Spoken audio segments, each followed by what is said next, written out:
menyebabkan penjualan itu naik. Misalnya itu adalah penambahan modal ke dalam PT Antam.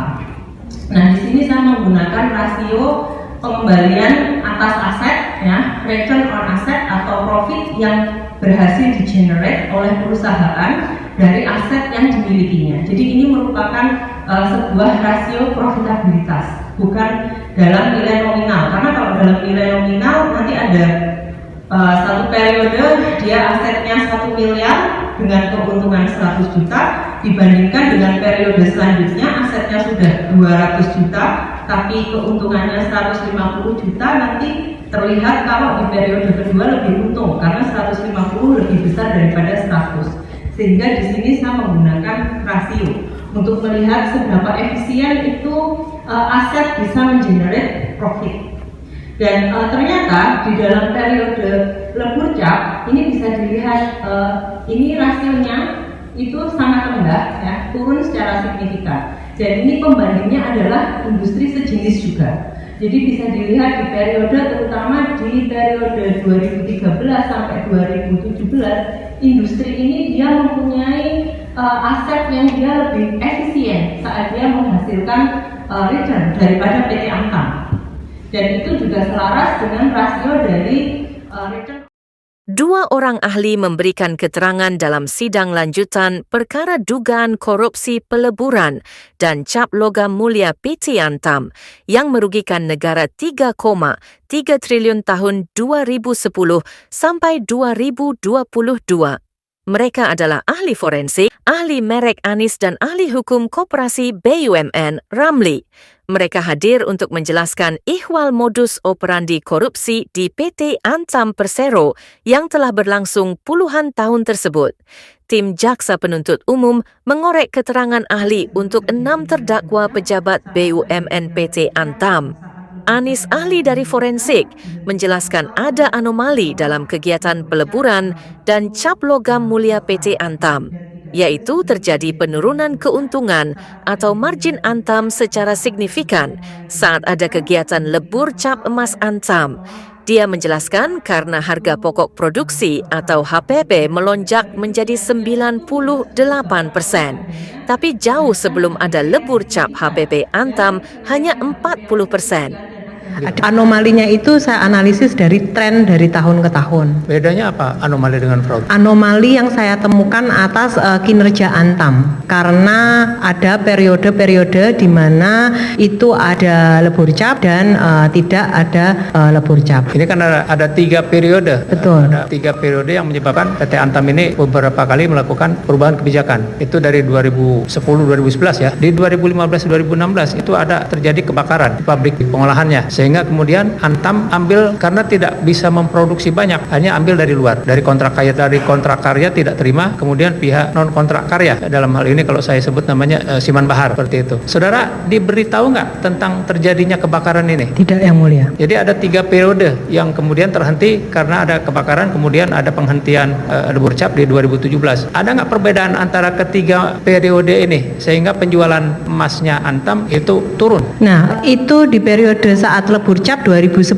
sampai 2018 itu terlihat adanya penurunan penjualan emas. Tapi setelah periode 2018 ya, itu terdapat kenaikan penjualan emas, begitu juga kenaikan profit margin dari emas. Sebabnya apa? Kalau dari sebabnya sendiri, kalau dari analisis antara penjualan dan HPP, itu bisa dilihat HPP-nya itu persentasenya sekarang lebih kecil daripada penjualannya, Yang Mulia. Jadi dulu itu HPP-nya sampai menyentuh 98%. Setelah praktek ini dihentikan, dia turun ke sekitar 70%, Yang Mulia. Dan ini sudah sangat baik mengingat sebelum pasca lebur cap, bahkan mereka ini sempat punya HPP itu hanya 40% dari total penjualannya. Jadi dulu dia pernah punya margin yang sangat tinggi. Jadi itu yang sangat menguntungkan. Tapi saat periode lebur cap, marginnya itu menjadi sangat tipis. Sementara Ramli, ahli merek, menjelaskan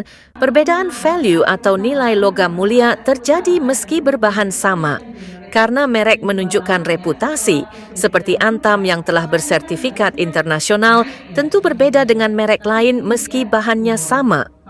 Tentang merek ya, ada perbedaan misalnya berkenaan dengan dicontohkan Panadol dengan Paramex ya, itu beda merek karena beda kandungan ya toh, beda kandungan antara keduanya. Kalau ada diperbandingkan misalnya emas mereknya beda tapi kandungannya sama, itu ada nilainya tidak? Misalnya emasnya Antam dengan UBS kandungannya sama-sama emas, bisa berikan pendapatnya Pak, apa yang akan bisa membedakan di antara keduanya? Baik Yang Mulia, yang pertama merek itu menjadi simbol reputasi dari satu produk. Ya. Dengan demikian kalau misalnya merek Antam ini dan kemudian telah mendapat sertifikat internasional dan lain-lain, otomatis dia akan berbeda dengan merek emas lainnya yang mungkin tidak mendapatkan sertifikat internasional. Jadi dengan demikian sebetulnya walaupun dua-duanya bahan bakunya sama emas, tetapi dia akan punya nilai dan value merek yang berbeda. 6 mantan pejabat unit bisnis pemurnian dan pengolahan logam mulia UBPP LM. PT Antam terlibat dalam dugaan korupsi dalam kerjasama peleburan cap emas dengan para pelanggannya, baik toko emas, perusahaan maupun perorangan. Kerjasama yang berlangsung 2010 sampai 2022 tersebut dengan cara melawan hukum atau ilegal sehingga merugikan negara hingga 3,3 triliun rupiah. Keenam terdakwa itu adalah pejabat UBPP LM Antam, yakni mantan Vice Presiden Tutik Kustiningsih dan Herman, Senior Executive Vice President VP Dodi Martimbang. Kemudian 3 mantan General Manager Antam, yaitu Abdul Hadi Avicena, M. Abi Anwar dan Iwan Dahlan.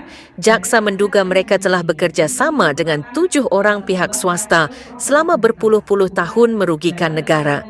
Pihak swasta tersebut iaitu Lindawati Effendi, Suryandi Lukmantara, Suryadi Jonathan, James Tamponawas, Ho Kyoen Jai, Juju Tanuwijaya, serta Gloria Asih Rahayu.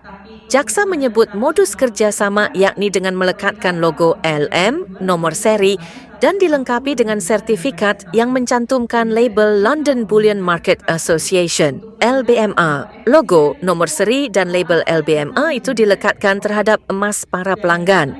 Padahal jasa pemurnian dan jasa peleburan emas tersebut bukan merupakan bisnis utama UBPP LM Antam. Selain merugikan negara 3,3 triliun rupiah, perbuatan para terdakwa juga telah memperkaya pengusaha swasta tersebut.